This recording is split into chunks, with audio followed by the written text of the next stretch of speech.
No es posible abrir un periódico hoy en día sin que leamos en aquellas páginas la necesidad que el mundo tiene de paz y de esperanza. Sin embargo, esta paz no puede ser alcanzada si rechazamos al príncipe de paz, a Jesús, la única esperanza de la humanidad. Hoy he querido compartir con ustedes un mensaje enfocado en el rol de la iglesia en el mundo. Por lo tanto, te pido que me acompañes durante los próximos minutos para meditar en aspectos claves acerca de a qué nos está llamando el Señor por medio de su palabra, si es que tú y yo formamos parte de su iglesia. Si es posible para ti, pausa este video y tómate unos minutos para orar y pedir al Señor que nos ayude a descubrir su voluntad en medio de estas circunstancias. Si tú no eres creyente y por alguna razón estás aquí, no te vayas, por favor. Hay buenas noticias para ti.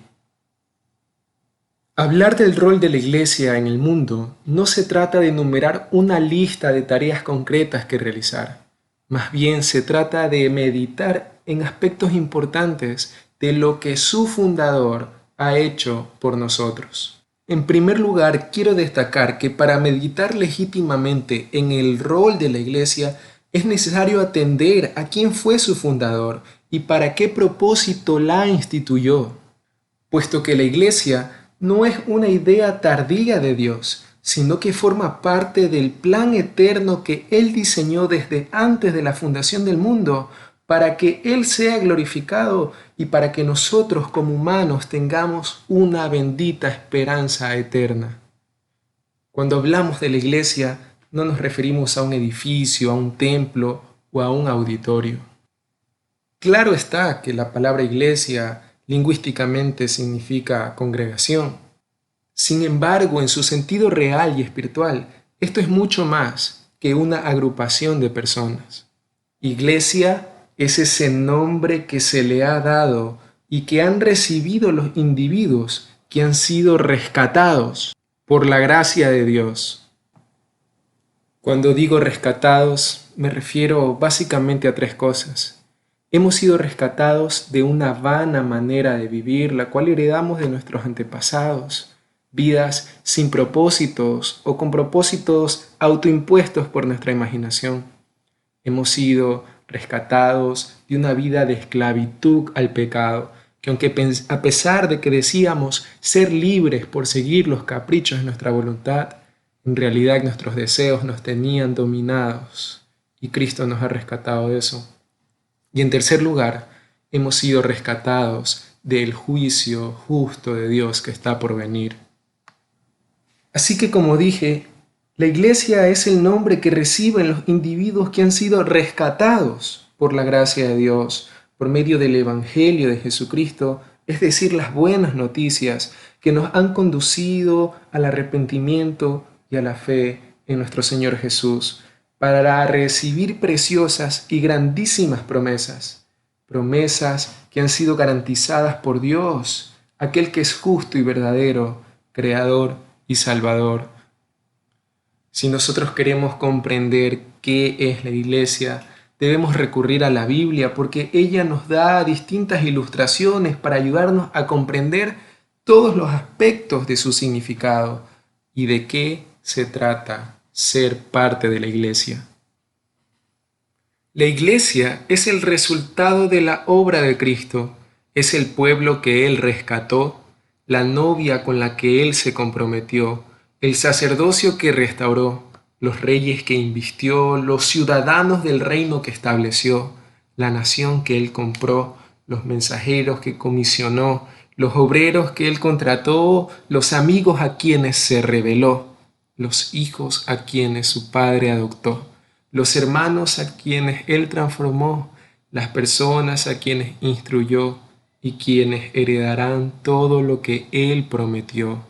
La iglesia son aquellos en quienes Dios está perfeccionando su amor y aquellos que serán elevados para recibirle en el cielo cuando Él regrese, para estar para siempre con Él.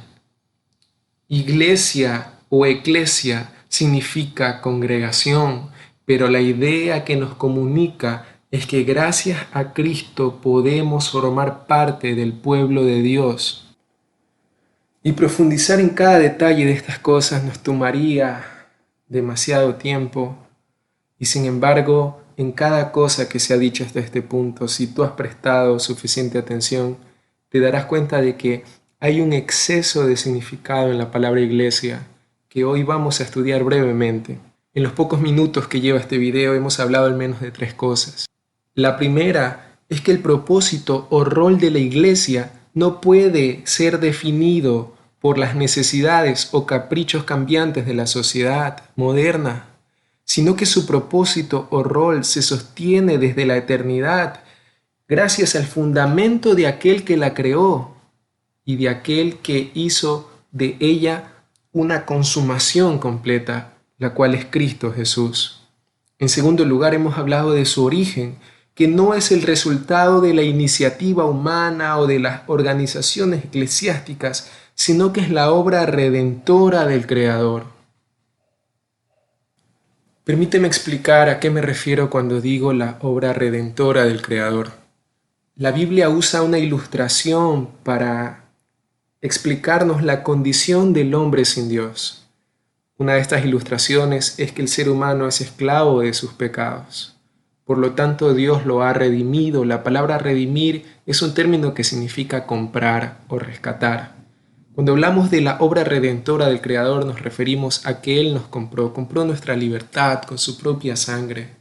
Por lo tanto, recuerda que por medio de la fe en Cristo Jesús, Él te ha comprado por medio de su sangre para que tú puedas obtener la salvación que Él compró para ti, si te arrepientes de tus pecados y pones tu fe en Cristo Jesús para salvación.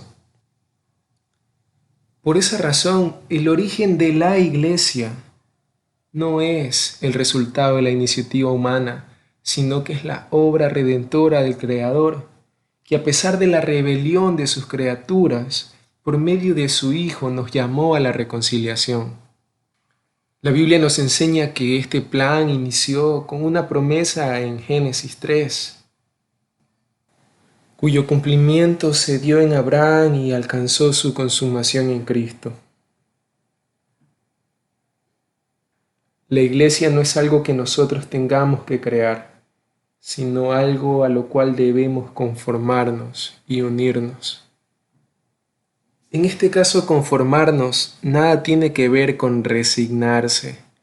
Conformarnos en el sentido de lo que estamos meditando hoy tiene que ver con ordenar nuestros pensamientos, nuestras motivaciones, nuestros deseos y anhelos conforme a este plan que Dios diseñó desde antes de la fundación del mundo para salvarnos por medio de Cristo Jesús, el cual formaría una iglesia de la cual hoy somos invitados a formar parte por medio del arrepentimiento y la fe. Y en tercer lugar, hemos hablado acerca del propósito de la iglesia, que puede ser entendido a través de las características que el Señor le asigna a su pueblo. Dios nos llama a su novia, sus sacerdotes, reyes, ciudadanos del reino, mensajeros, obreros, amigos, hijos, hermanos, discípulos, herederos. Todas estas palabras nos dan pistas acerca del rol que debemos cumplir como iglesia. Estudiar cada uno de estos detalles es una tarea apasionante, pero si solo los estudiamos y nada más, esta habrá sido una tarea contraproducente, pues el estudio de estas cosas no consiste en llenar la cabeza solo con información, sino en embarcarnos en un proceso que nos guíe hacia una transformación. Ser parte de la iglesia consiste en amoldarnos al plan de Dios y aceptar y responder a la invitación que Él nos ha hecho con todo su amor. Dios, a través de su propio pueblo, ha invitado a toda la humanidad a unirse. Sin embargo, sabemos lamentablemente que no todos aceptarán la invitación de Dios. Jesús habló en sus parábolas acerca de esto, de que muchos rechazarían esta invitación. Pocos alcanzarían la salvación. Por eso hoy debemos prestar atención al llamado que hoy hace nuestro corazón, para que así podamos alcanzar la salvación. Así que si tú y yo hemos escuchado la palabra del Señor y hemos respondido al llamado de Dios, tenemos que reconocer la advertencia que Jesús ha hecho. Cuando Jesús se dirigió a sus discípulos, Él les dijo: si alguno quiere seguirme, debe negarse a sí mismo, tomar su cruz y seguirme. Negarse a uno mismo significa dejar de hacer alianzas con uno mismo para responder en obediencia a lo que Dios pide de nosotros. Luego Jesús dice: toma tu cruz. Hoy en día, cuando pensamos en la cruz, pensamos en dos palos cruzados pegados en una pared. Sin embargo, para sus oyentes presenciales, la cruz era aquel instrumento de tortura en el cual se avergonzaba a los peores criminales. Se los desnudaba, se los golpeaba y se los crucificaba como una condena que los cargaría de vergüenza y dolor. Es curioso que Jesús dé esta advertencia a sus discípulos para decirles: si ustedes quieren seguirme, tomen su cruz y síganme. Para las personas que escucharon esto por primera vez, fue muy claro el mensaje. Seguirme a mí y formar parte de mi pueblo no te va a garantizar una vida color de rosas, sino que seguramente provocará vergüenza y oposición de parte de aquellos que no aman a Dios ni van a someterse a Él. Por lo tanto, el propósito de la iglesia, como dije al principio, no se trata tanto de una lista de cosas que haya que hacer, sino de conformarnos a Cristo para poder obedecer su voluntad, su palabra y vivir como Él vivió. Y voy a profundizar un poco en esto. Jesús dijo: si tú quieres seguirme, si tú quieres formar parte de la iglesia, del pueblo, niégate a ti mismo, toma tu cruz y habiendo hecho eso, sígueme. Por lo tanto, todos aquellos que formamos parte del pueblo de Dios, compartimos esa misma misión de negarnos a nosotros mismos, tomar nuestra cruz y seguir a Cristo. Es a la luz de esta verdad que nos damos cuenta de que ser miembro del pueblo de Dios, ser iglesia, no solo te concede innumerables beneficios, sino también grandes responsabilidades. Y perdónenme si tal vez la referencia que voy a usar no es tan espiritual, pero el tío Ben no se equivocó cuando dijo: un gran poder conlleva una gran responsabilidad. Hoy en día la iglesia de Dios se jacta de ser respaldada por Él, de ser amados por Dios, de ser bendecidos por Dios. Pero ¿dónde está nuestra responsabilidad para con el Dios que nos salvó? ¿Dónde vamos a encontrar la motivación para realmente cumplir con el rol que se nos ha dado? Si no es mirando a Cristo Jesús. Ser cristiano implica la más grande de las responsabilidades.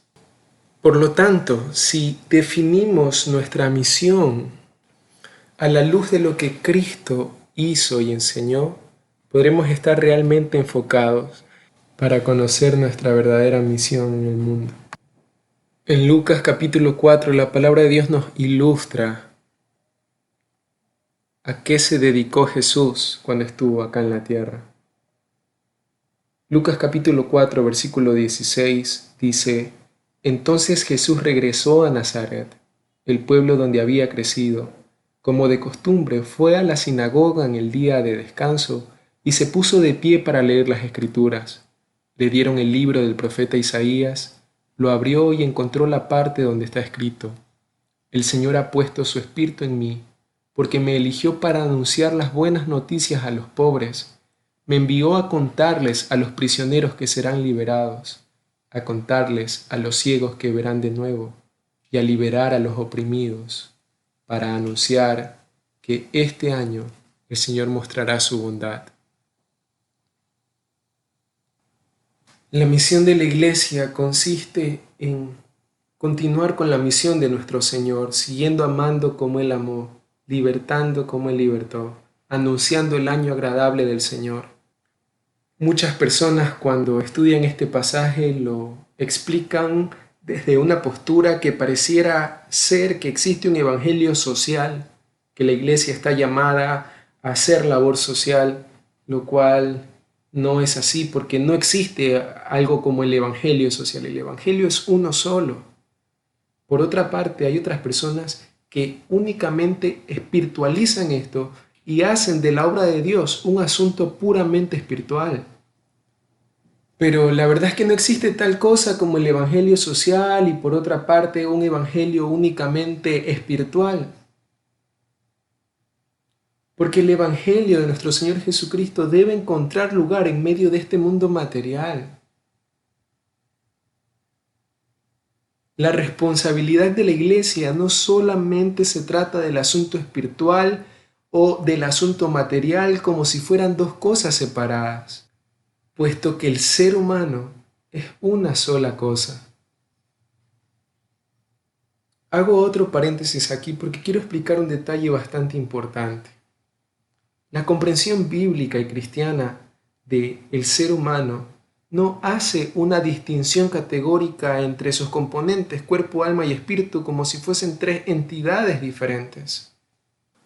Más bien fueron los gnósticos quienes hicieron esta distinción. Ellos decían que el espíritu era una entidad, perdón la redundancia, que habitaba en el mundo de las ideas, donde todo era bondad, y que este cuerpo material era malo. Pero esa no es la comprensión bíblica de la naturaleza humana. La Biblia dice que el ser humano es un solo ser. Obviamente es complejo entre sus componentes, pero no es posible que yo me ocupe del alma sin ocuparme del cuerpo, ni del cuerpo sin ocuparme del espíritu, porque son esos tres elementos complejos los que forman un solo ser. Ahora, sé que algunos académicos, eruditos van a discrepar conmigo y no es el fin de esta enseñanza profundizar en aspectos categóricos, pero lo que sí quiero dejar bastante en claro es que el Evangelio no puede discriminar el cuerpo de una persona en pos de su alma, ni su alma discriminada en pos de su cuerpo. ¿A qué me refiero con esto? A que si yo estoy preocupado genuinamente por un ser humano, yo debo preocuparme tanto de su hambre espiritual como de su hambre física.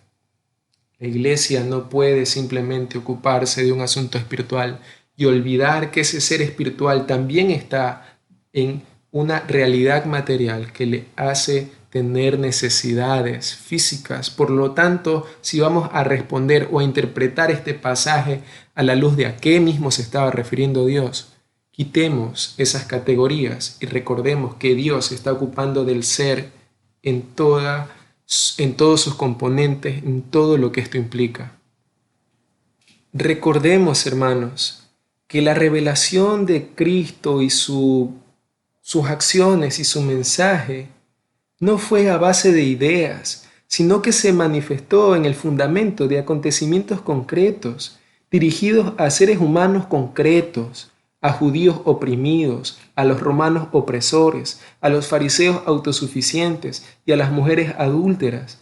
Es decir, en Jesús de Nazaret, Dios se convirtió en uno de nosotros y tomó forma de siervo y se encarnó en la historia humana. Por lo tanto, la iglesia no puede hacerse de la vista ciega ante estas cosas, sino que debe responder a la humanidad conforme a la misión que su Señor le encomendó y imitando su misión de anunciar el año agradable del Señor, de sanar a los quebrantados de corazón y de pregonar libertad a los que están cautivos, incluyendo su necesidad espiritual tanto como su necesidad física y material. Recordemos que Dios ha llamado a su iglesia para actuar y ser luz en medio de un mundo caído. Dicho todo esto, hermanos y amigos, debemos comprender que la iglesia o el término eclesia es en realidad una comunidad, y esta palabra es importante, comunidad, que existe por la acción de Cristo desde la eternidad ha sido elegida en Él. Es la nueva humanidad en el nuevo Adán. La muerte de Cristo es lo que la ha creado. Cristo es el arquitecto y al mismo tiempo está presente en la iglesia realmente porque la iglesia es su cuerpo. Cuando nosotros estudiamos las cartas del apóstol Pablo, a Cristo se lo identifica en la comunidad de creyentes. Donde está el cuerpo de Cristo, ahí también está Cristo. Cristo está en la comunidad del mismo modo en que la comunidad está en Él. Por lo tanto, hermanos, comprendamos que si la iglesia es el cuerpo de Cristo, esto tiene una implicación súper profunda. Somos la extensión de su persona en la tierra, la obra y su misión. Y que no se me malentienda, por favor, no estoy diciendo que nosotros somos Cristo, pero sí somos su cuerpo. La Biblia usa esta metáfora para ilustrar la misión de la iglesia. Somos su cuerpo, somos a través de quien Él opera en el mundo. Y claro que es imposible operar por Cristo en este mundo sin la obra del Espíritu Santo. Por lo tanto, entendamos que la iglesia es aquella comunidad donde Dios quiere y puede ser verdaderamente conocido. Por lo tanto, afirmo una vez más la necesidad de que para conocer nuestro rol como iglesia no basta con enumerar una lista de acciones, de cosas que tenemos que hacer, sino que hay que reconocer la necesidad de que tenemos que ser conformes a la imagen de Cristo, guiados por la obra del Espíritu Santo. Cuando entendemos que la iglesia es el cuerpo de Cristo y aquella herramienta, por decirlo así, o pueblo que Él usa para continuar con su misión, comprendemos entonces la obra del Espíritu Santo. Cuando Jesús le dijo a sus apóstoles, el Espíritu los guiará a toda verdad y a toda justicia, y Él les recordará todo lo que les he dicho, no se trataba de un mero refrescar la memoria o de un refuerzo psicológico, sino que esa obra del Espíritu Santo consiste en toda una verdadera, por decirlo así, teología del recuerdo, capaz de hacer presente toda la fuerza salvífica de lo que Cristo ha hecho para salvarnos. Que el Espíritu Santo nos recordará, que el Espíritu Santo nos guiará, tiene una relación grande con hacernos semejantes a Cristo. Entonces, cuando el Espíritu Santo guía nuestras vidas, es posible la unidad de la iglesia, pues esta unidad verdadera no se debe a que somos semejantes o tenemos parentescos, ni tampoco hay que confundir esta unidad con que todos tenemos las mismas opiniones, sino que por el contrario, se hace real esta unidad por medio de la fe, precisamente allí donde predominan las contradicciones externas más grandes, donde cada uno lleva ese tipo de vida individualista. Es ahí donde aparece la unidad de Cristo para vencer todas estas cosas y guiarnos a adoptar su verdadera misión en el mundo. La unidad a la cual Cristo nos llama y nos guía por medio de su Espíritu Santo es más fácil de ver cuando hay lucha que cuando hay conformidad y todos estamos de acuerdo. ¿Por qué? Porque ahí donde el judío y el griego están disputando por esa total diversidad de sus comprensiones y de sus religiones y de su entendimiento, es ahí precisamente donde Dios ha establecido la unidad por la voluntad de Dios. De tal forma que, por ejemplo, Gálatas 3:28 dice, ya no hay judío, ni griego, ni esclavo, ni libre, ni hombre, ni mujer, ya que todos vosotros sois uno en Cristo Jesús. Pasajes como Efesios 2:15 dice que de dos hombres o de dos pueblos ha creado uno solo. Y este nuevo hombre en sí mismo ha hecho la paz, refiriéndose a su pueblo que por medio de Cristo ha hecho la paz. Entonces, hermanos, comprendamos la unidad del pueblo de Dios. Inicia en Cristo Jesús.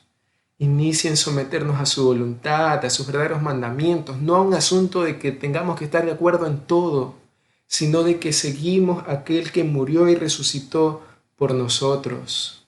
Y cuando seguimos a Él y obedecemos a Él, entonces puede manifestarse una unidad verdadera y un amor verdadera entre la iglesia de Dios. Entonces, Amigos y hermanos, cuando comprendemos que la iglesia es el cuerpo de Cristo y que solo hay una comunión con Jesús real, cuando tenemos comunión con su cuerpo, es decir, con la iglesia, es que reconocemos que en Él hemos sido adoptados, en Él reside nuestra salvación y que de Él hemos sido hechos partícipes por medio del bautismo y la cena. El cuerpo de Cristo es su iglesia, su eclesia, su congregación, su comunidad. Él vive en la tierra obrando en el Espíritu Santo, pero el Espíritu Santo obra a través de la iglesia, a través de personas, de tal forma que la obra de Cristo continúa en el mundo a través de su cuerpo, el cual es la iglesia. Es en ella que se encuentra el mensaje de Cristo, el sacrificio de Cristo. Es en la iglesia que se encuentra la humanidad que Cristo adoptó. Y con esto debemos recuperar una idea de la iglesia que está muy olvidada generalmente, y que estamos acostumbrados a pensar en la iglesia como una institución, como un edificio. Sin embargo, hemos de reconsiderar y recordar que la iglesia es una persona viva, conformada por los miembros del pueblo de Dios, personas a quienes Dios ha salvado y rescatado. Cuando miramos a Cristo es que nuestro rol se vuelve claro. Generalmente da la sensación de que la iglesia se ha construido un mundo distinto y distante del mundo real, en el que usa un idioma espiritual y que se separa de la realidad que le rodea. Sin embargo, Dios ha llamado a la iglesia a hacerse visible en medio de ese mundo del cual somos parte, pero que al mismo tiempo somos llamados a escapar. Jesús resolvió este asunto orando hacia Dios. Padre, no te pido que los quites del mundo, sino que los guardes del mal. La iglesia es llamada a operar en el mundo, a obrar en el mundo, a vivir para la gloria de Dios en el mundo. Y cuando la iglesia no es capaz de asumir ese compromiso de anunciar el Evangelio y de aliviar los sufrimientos del mundo, entonces se está volviendo ciega e insensible. Y no solo eso, sino que muestra no conocer al Dios que se hizo hombre, precisamente para hacer esas cosas. Entonces, si nosotros decimos creer en Cristo Jesús y no continuamos con su misión, hay un problema en nuestra percepción acerca de lo que es iglesia. Quiero concluir, hermanos, recordándoles y también recordándome a mí mismo lo que es la realidad más escandalosa del cristianismo. Y es que Dios ha querido salir a nuestro encuentro de un modo humano para que pudiéramos no solo encontrarlo, sino experimentarlo. Por lo tanto, no podemos pasar por encima de la humanidad de Dios, ya que si lo hacemos, estaremos callando el mensaje radical del cual Jesús nos invita a formar parte. ¿Cómo comprobamos esto siguiendo a Jesús verdaderamente? Si usted tal vez estaba esperando una lista de cosas que le competen hacer a la iglesia, yo puedo resumirla en uno, y es conformarnos conforme a la imagen de Cristo Jesús, nuestro Señor. Así que recordemos, hermanos, que el ser cristianos no nos suprime el dolor, no nos evita el dolor, ni nos ahorra la tentación, ni se nos va a librar de una muerte aquí temporal en la tierra, porque nada de esto se le perdonó a Jesús. Sin embargo, sí se nos dice que somos santos, que ninguna condenación pesa sobre nosotros. No se nos promete triunfo alguno sobre la tierra. Más bien se nos reclama que trabajemos por la paz, el amor y la justicia. Se nos llama bienaventurados. La salvación cristiana, por una parte, permanece oscura porque también sufrimos con los demás. Y cuando vemos la historia, pareciera haber un poco de oscuridad o confusión. pero siempre permanece como un regalo y una promesa, y por eso es segura, porque permanece imponente frente a la oposición y el dolor, pues esta promesa está sometida a la ley de la cruz y por eso es eficaz. Y la única forma de verificar esto es siguiendo a Jesucristo hasta la muerte, hasta que muramos o hasta que Él regrese. Hermanos, quisiera que oremos y que este mensaje haya sido edificación para cada uno de sus vidas. Dios, te doy gracias por este tiempo que nos permites meditar en tu palabra. Ayúdanos a honrarte, a bendecirte, a ser fieles. Gracias por tu tiempo.